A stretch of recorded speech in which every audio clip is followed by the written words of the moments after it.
You always got to have a pair of these nail pullers. Finnish Carpenter Tools 101 nail pullers. Utility knife. These dope pencils. Tracer. I'll put the links in the comments. Small profile chisels sometimes. Screwdrivers. Both Phillips and regular.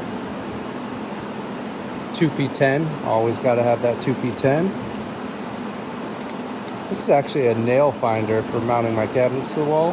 What it does is it finds the screws that are in the studs. Angle finder, digital.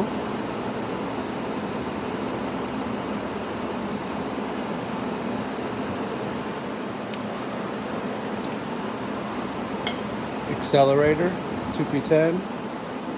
The activator, laser measuring, super accurate.